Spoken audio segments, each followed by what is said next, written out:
కొంతమంది మారారు, శతాధిపతులు అక్కడ కావలి ఉంచారు. కొంతమంది రోమా సైనికులు ఏం చేశారు, ఇక్కడ మీరు కావలి ఉండండి అని ప్రొటెక్షన్ తెలుసు కదా మీ అందరికీ, అట్లా పెట్టారు. అక్కడ వాళ్ళు కొంతమంది మారారు. కానీ వీళ్ళని సమాధి చేద్దాం అనుకున్నప్పుడు ఆయన మాత్రం తెగించాడు. మార్కు సువార్త 15:43. జస్ట్ 5 నిమిషాలు కంప్లీట్ చేస్తాను. ఏం చేశాడో తెలుసా, తెగించిపోయాడు శరీరం దగ్గర. చదువు మార్కు సువార్త 15:43.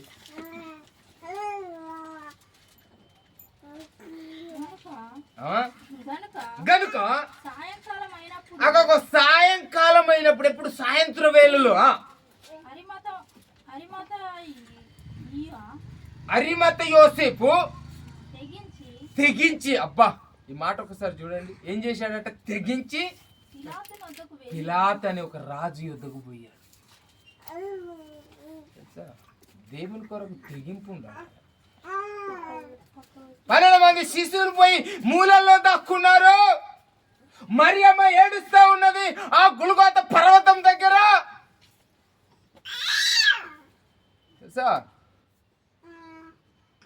అందరూ పోయి వారి వారి పనులలో పాటలలో బిజీ అయిపోయారు. కానీ అరిమత యోసేపు, అరిమత అంటే ఒక ఊరు, ఆ ఊరికి చెందినవాడి అరిమత యోసేపు ఏం చేశాడు, అక్కడ తెగించి పిలాతు దగ్గరికి పోయాడు. చదువు. యేసు దేహాన్ని ఆయన నాకు ఇయ్యండి, ఆ సమాధి చేయండి. ఏంది ధైర్యం, ఏది ధైర్యం? యేసు రక్తంలో ఉన్నది నీ ధైర్యం. నువ్వు టెన్షన్ పడి బీపీ షుగర్లు పెంచుకుంటున్నావేమో, బీమారి కోసం చచ్చిపోతానని టెన్షన్ పడుతున్నావేమో. చావవు, చచ్చిరా నువ్వు బ్రతికే ఉంటావు. అరిమత యోసేపు మెల్లగా రాజు దగ్గర పోయి, పిలాతు యాజకుడా, ఓ అధిపతి, న్యాయాధిపతి, కొద్దిగా బయటికి రా. తెలుసా ఇంత ధైర్యం చేయాల? ఒక్కడే ఎంత ధైర్యశాలి అయ్యా. ఆ యేసుక్రీస్తు శరీరాన్ని నాకు ఇవ్వండి. ఇతను కొంచెం డబ్బు గళ్ళు ఉండే. ఎవరు? అరిమత యేసు, ధనవంతుడు. ఆయనకు చాలా ధనం ఉన్నది, ఆయనకు రహస్య విశ్వాసం ఉన్నది. నాకు యేసు ప్రభు ఆ యొక్క శరీరాన్ని నాకు ఇవ్వండి అని అడిగి, తెలుసా, అడిగి అప్పుడు ఏమని చూసి చదవక ఒకసారి. ఘనత వహించిన ఒక సభ్యుడై దేవుని రాజ్యం కొరకు ఎదురు చూచువాడు.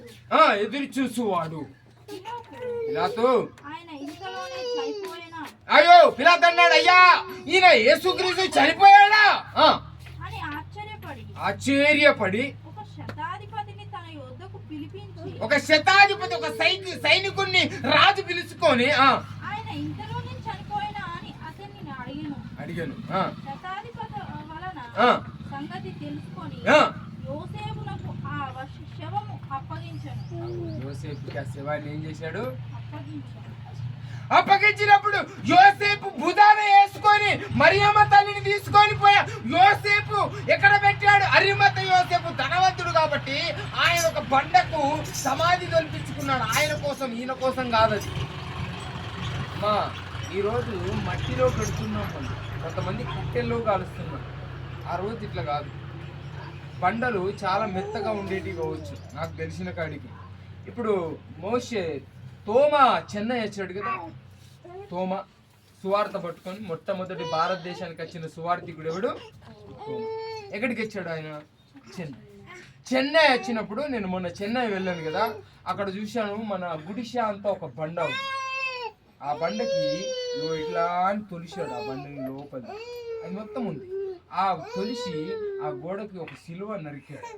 సిలువ నరికి లోపలికి వెళ్ళి దాన్ని ఇంత గుండ్రుగా దింపేశాడు. బండే మొత్తం ఒకటే బండ గుండ్రుగా దింపేసి తీసి నడుము ఒకటి బలిపీఠం లెక్క ఒక గడ్డ ఉంచి ప్రార్థన చేయాలి. బండలు ఆ మాదిరిగా ఉండేగా వచ్చు నాకు అనిపిస్తూ ఉంటుంది. అరిమత యోసేపు ఆయన కొరకు ఒక సమాధి తొలిపించుకున్నాడు. కొంచెం పోయి యేసు ప్రభుని అప్పుడు ఎవరొచ్చారు? నికోదేము వచ్చారు. చూసారా? ఇప్పుడు ఈయన శవాన్ని తీసుకొని వెళ్ళేటప్పుడు నికోదేము కూడా అర్ధరాత్రి వేళలో ఒక 70-150 ఎత్తుగల ఆ వస్త్రములు, ఆ పై వస్త్రములు తీసుకొని ఆయన కూడా వచ్చి ఇద్దరు కలిసి చుట్టి ఆ సమాధిలో హల్లెలూయా యేసుక్రీస్తు కొరకు త్యాగం చేసింది నికోదేము, యేసుక్రీస్తు కొరకు త్యాగం చేసింది అరిమత యోసేపు. ధైర్యము గలవారు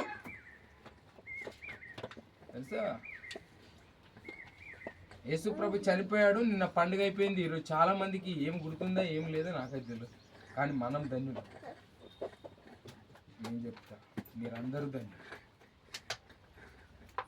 చాలా చర్చిలలో ఈరోజు ప్రార్థన ఉండదు, కొంతవరకు మాత్రమే నడుస్తుంది. ఆ శక్తి కావాలా, నడిపించే ప్రేమ కావాలా. నికోదేము పోయి యేసుప్రభు దగ్గర కూర్చొని ఏమన్నాడు? బోధకుడా, నీవు నిజమైన వాడు. చూడక వాక్యం చదివి మనం ప్రార్థన చేసుకుందాం.